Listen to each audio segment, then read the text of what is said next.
Everyone, आज हम कुछ इडियम्स करने जा रहे हैं। इडियम्स इंग्लिश में जिसे हम कहते हैं उसे हम हिंदी में कहते हैं मुहावरे। So our first idiom is bite the bullet. Bite the bullet मतलब कठिन परिस्थिति का सामना करना। जब हम बहुत ही टफ सिचुएशन, डिफिकल्ट सिचुएशन की सामना कर रहे हैं तो उस सिचुएशन में हम बाइट द बुलेट मुहावरा यानी कि इडियम यूज करते हैं। Second one is hit the nail on the head. बिल्कुल सही बात कहना। जब हम किसी बात को एग्री करते हैं कि यह बात बिल्कुल सही है या फिर बिल्कुल सही बात कही जा रही है तो उस केस में हम इडियम यूज करते हैं hit the nail on the head. Once in a blue moon means कभी कभी, कभी कभी या बहुत रेयरली, कम, तो उस चीज को एक्सप्रेस करने के लिए हम इडियम यूज करते हैं once in a blue moon.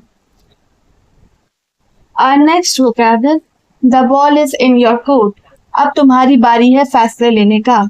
जब हम किसी से कहते हैं कि चलो मैंने तो अपना फैसला ले लिया, अब तुम्हारी बारी है फैसले लेने का, जो तुम डिसीजन लेना चाहते हो लो, तो इस केस में हम यूज करते हैं idiom the ball is in your court.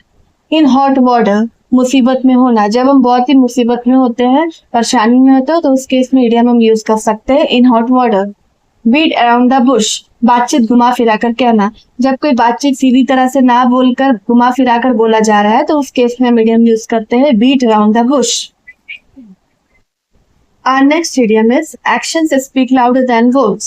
मतलब बोलने से अच्छा है अपने काम से जवाब दो। जब आपके साथ कोई बुरा कर रहा है या कुछ भी खराब हो रहा है तो कई बार होता है ना कि हम भी आगे से बोलने लगते हैं, लेकिन बोलने की जगह अपने एक्शन से, अपने कर्मों से उसे जवाब दो। उस केस में हम यूज करते हैं actions speak louder than words.